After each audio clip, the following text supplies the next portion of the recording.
Assalamu alaikum. Our topic for today is dorsum of hand. In the dorsum of hand, we have the skin, which is loose and can easily be pinched and lifted off. Then comes the superficial fascia. The superficial fascia contains dorsal carpal arch, dorsal venous arch, and cutaneous nerves on the dorsum of hand. Then we have deep fascia on the dorsum, which is modified at the back of hand to form the extensor retinaculum and extensor expansion. We'll talk about the superficial fascia and its contents first of all. First structure in the superficial fascia is the dorsal carpal arch. But before starting the dorsal carpal arch, I would tell you the branches of radial artery on the dorsum of hand first of all. Here is an image showing the dorsal carpal arch and branches of radial artery on the dorsum of hand. This is the posterior view of hand. Here is the dorsal branch of the radial artery, this one. On the dorsum of hand, radial artery gives off two branches. The first branch is for the lateral side of dorsum of thumb, this one. This is the first branch of radial artery, which is also known as the dorsalis pollicis artery. It supplies the lateral side of the dorsum of thumb. The second branch of the radial artery on the dorsum is the first dorsal metacarpal artery, this one. This first dorsal metacarpal artery arises just before the radial artery passes into the interval between the two heads of first dorsal interosseous muscle at this point. It then divides into two branches for the adjacent sides of the thumb and index finger. This is the first dorsal metacarpal artery arising from the radial artery, which further divides into two branches. The first one is this one, which supplies the medial side on the dorsum of thumb, and the second division is this one, which is supplying the lateral side of the index finger, this one. This artery, which is supplying the lateral side on the dorsum of index finger, is sometimes termed as the dorsalis indicis artery. Now let's talk about the formation and branches of the dorsal carpal arch. This is the dorsal carpal arch, which is formed by the dorsal branch of the radial artery, this one, dorsal branch of ulnar artery, this one, and the third branch is anterior interosseous artery, posterior branch of anterior interosseous artery, which joins these two branches and completes the dorsal carpal arch. I repeat, the dorsal carpal arch is formed by the dorsal branch of the radial artery, dorsal carpal branch of the ulnar artery, and the posterior branch of anterior interosseous artery, and this arch is completed. This dorsal carpal arch, it gives off three dorsal metacarpal arteries. This is the first dorsal metacarpal artery, this is the second dorsal metacarpal artery, and here is the third dorsal metacarpal artery arising from this arch. Each dorsal metacarpal artery, it further divides into two digital branches. As you can see here, this is the second dorsal metacarpal artery, this is the third, and this one is the fourth dorsal metacarpal artery. Each dorsal metacarpal artery is further dividing into two digital branches, dorsal digital branches, which are supplying the adjacent sides of the index, middle, ring, and the little fingers. In this way, these dorsal metacarpal arteries, they divide into two proper dorsal digital branches, which are supplying the adjacent sides of these four digits up to the middle phalanx. This is proximal phalanx, this is middle phalanx, this is the distal phalanx. These dorsal digital branches are supplying the dorsum of fingers up to the level of middle phalanx, as you can clearly see in this image. The fourth branch of the dorsal carpal arch is the digital artery for the medial side of little finger, this one. That was all about the branches of dorsal carpal arch and branches of radial artery on the dorsum of hand. Now, a very important term, the perforating branches. As I have already told you in my previous lecture that the deep palmar arch is connected with the dorsal carpal arch through the various perforating branches. Let's talk about these perforating branches in detail. This is the side view of the third digit. This is the dorsal side, this is the palmar side. Here is the dorsal carpal arch. From the dorsal carpal arch, there are arising the dorsal metacarpal arteries. These are the dorsal metacarpal arteries. This dorsal metacarpal artery, it further divides into dorsal digital artery, which is supplying the dorsum of phalanges up to the middle phalanx, as you can see in this image. Now, this is the palmar aspect. This is deep palmar arch. Deep palmar arch further gives off branches which are termed as the palmar metacarpal arteries, this one. And here we have the superficial palmar arch. These palmar metacarpal arteries, as you can see here, these are connecting the deep palmar arch with the superficial palmar arch. And this one, as you can see here, we have the perforating branches which are connecting the deep palmar arch with the dorsal metacarpal arteries of the dorsal carpal arch. In this way, the deep palmar arch is connected to the dorsal carpal arch through the perforating branches. This perforating branch is connecting deep palmar arch with the dorsal metacarpal arteries of the dorsal carpal arch. Now, another important thing, this is the superficial palmar arch which gives off the common palmar digital branches. Each common palmar digital branch further divides into proper digital branches which supply the palmar aspect of the phalanges. This proper palmar digital artery, it gives off a dorsal branch, this one, which supplies the skin over the distal phalanx on the dorsum. These dorsal digital arteries, as you can see in this image, are supplying the dorsum of phalanges only up to the level of middle phalanx. The dorsum of distal phalanx is supplied by the dorsal branches of proper palmar digital arteries, this one. The second important topic in the dorsum of hand is the dorsal venous arch. The dorsal venous arch, it lies in the subcutaneous tissue just proximal to the metacarpophalangeal joints. This is the dorsal venous arch which lies proximal to the metacarpophalangeal joints. Here are the metacarpophalangeal joints and this arch is just proximal to these joints. The greater part of the blood from the whole hand drains into this arch. This dorsal venous arch, it freely communicates with the deep veins of the palm through interosseous spaces. Let's talk about its formation and its tributaries. Now let us talk about the tributaries of the dorsal venous arch. Tributaries means the branches which carry blood from periphery towards this arch, whereas efferents are the branches which carry blood away from this arch towards the heart, right? So let us talk about its tributaries.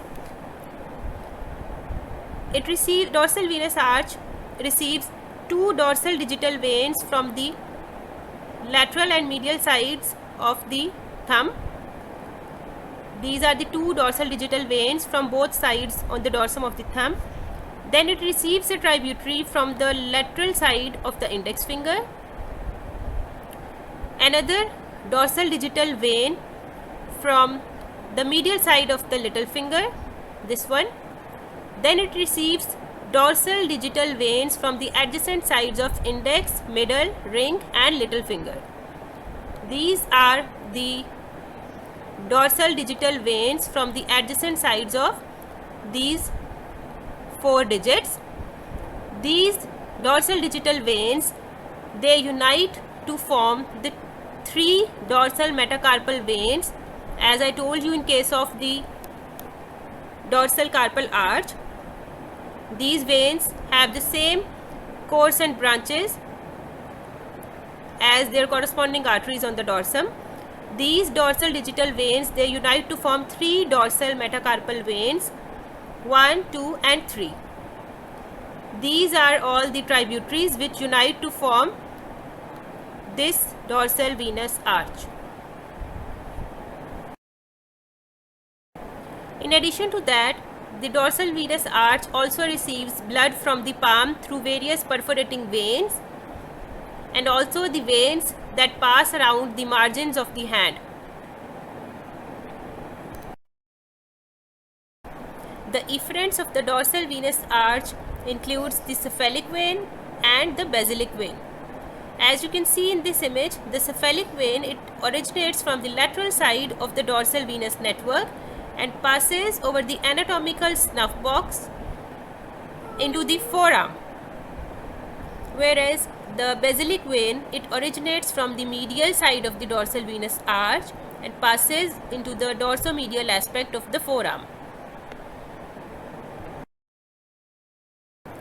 Then the cephalic vein, it ascends on the lateral aspect of the forearm, and the basilic vein, it ascends on the medial aspect of the forearm. These two veins are connected to each other through the median cubital vein in the cubital fossa.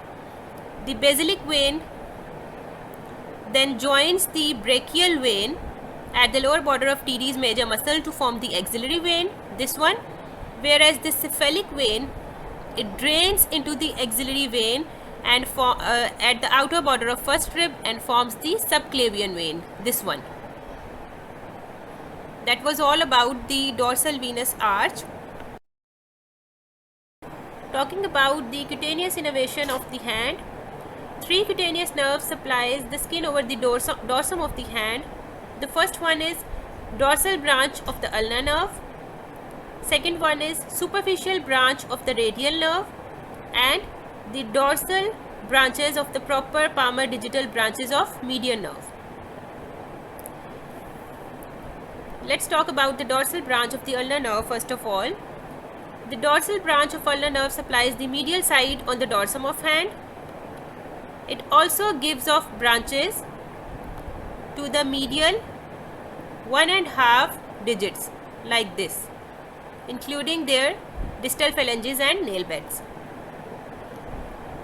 Then coming to the median nerve, the nail beds and the distal phalanges of lateral 3.5 digits are supplied by the dorsal branches of proper digital branches of median nerve. This yellow colored zone is supplied by the dorsal branches of the median nerve, and this blue colored zone is supplied by the ulnar nerve. Then talking about the superficial branch of the radial nerve, it supplies the lateral part on the dorsum of hand, including 2 digital branches for the thumb, 1 digital branch for the lateral side of the index finger like this, and 2 digital branches for the adjacent sides of the index, middle and ring finger like this. So it supplies the lateral half on the dorsum of lateral part of the dorsum of hand, gives off 2 branches to the thumb, 1 digital branch to the lateral side of index finger, and 2 common digital branches which supply adjacent sides of the index, middle and ring finger. Remember, the superficial branch of the radial nerve, it supplies the proximal halves of the lateral 3.5 digits. It does not supply their distal phalanges and nail beds. These are supplied by the median nerve. that's all about the cutaneous innervation on the dorsum of hand. Now another important topic in dorsum of hand is insertion of long extensor tendons and the dorsal digital expansion, which is also known as extensor expansion or extensor hood. Here is an image of the dorsum of hand showing long extensor tendons. These are the long extensor tendons and this is the dorsal digital expansion. Now how the long extensor tendons are inserted into the phalanges. The long extensor tendons, as you can see in this image, the tendons of extensor digitorum, just before its insertion, it flatten, these four tendons, they flatten and form an aponeurosis over the dorsum of proximal phalanges. We define the dorsal digital expansion as a triangular aponeurosis related to each tendon of extensor digitorum, as you can see here, covering the dorsum of proximal phalanx. It has a base which is proximal, this one. This base covers the metacarpophalangeal joint. The apex of this aponeurosis is distal.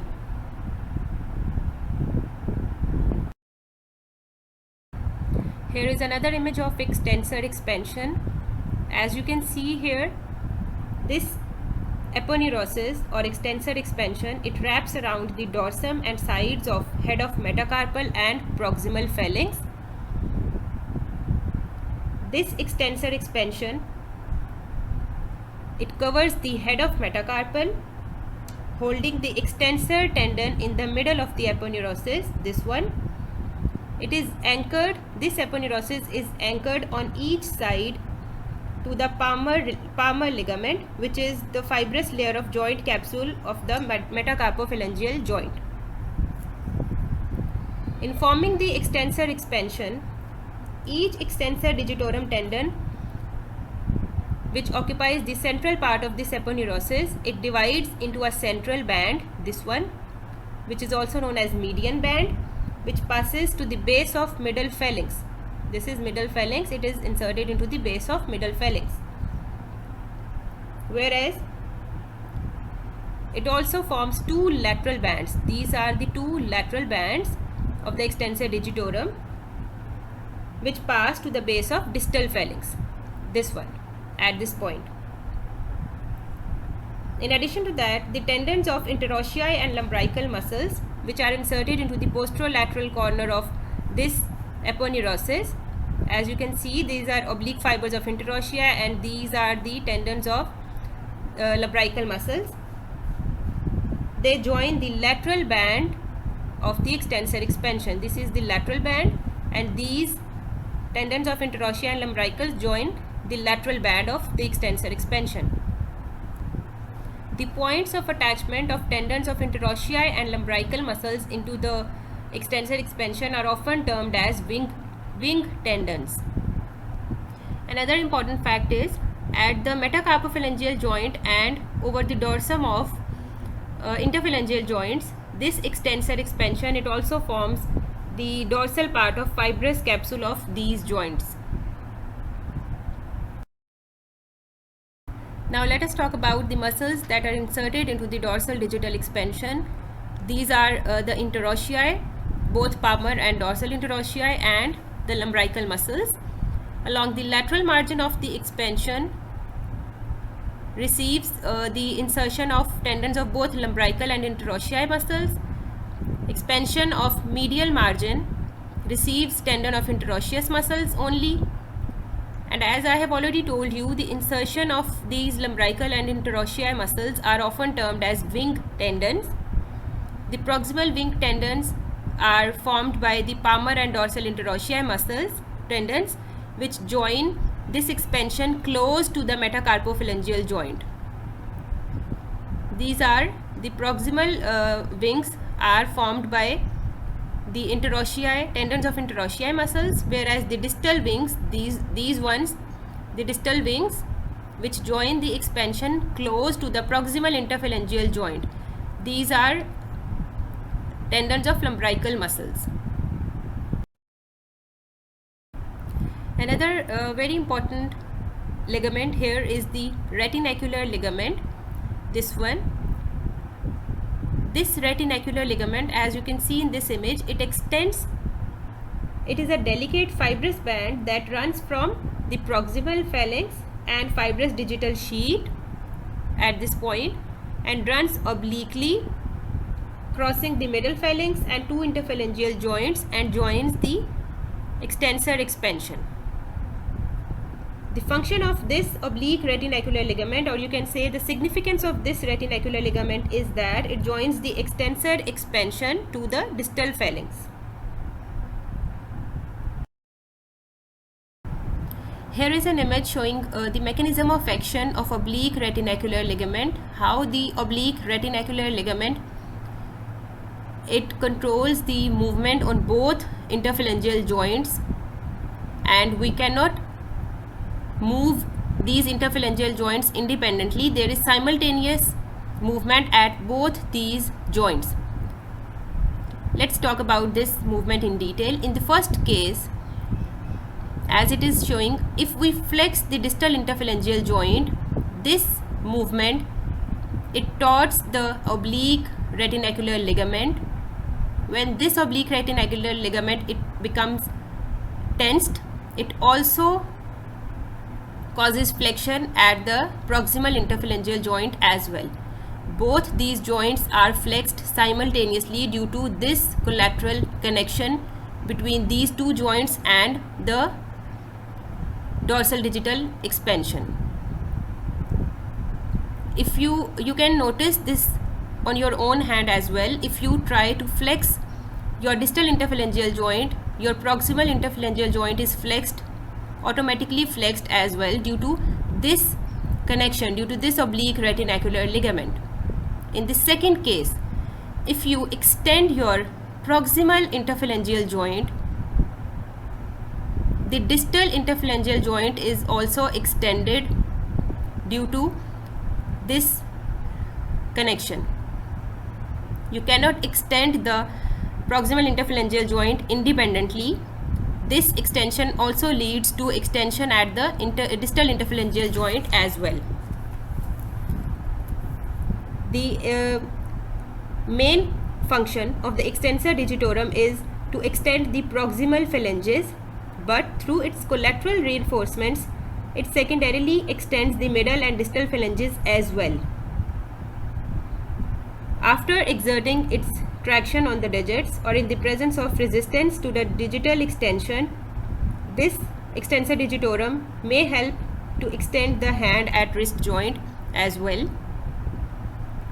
That's all about the dorsal digital expansion and its collateral connections. The two important clinicals related to the insertion of long extensor tendons and the extensor expansion are the mallet finger and the Boutonniere deformity. We'll talk about the mallet finger in my second lecture. In this lecture, we will be talking or discussing the Boutonniere deformity in detail. Here is an image showing the extensor expansion and the insertion of long extensor tendon. This is the central slip and these are the lateral bands of the extensor digitorum tendon, and this is the extensor aponeurosis.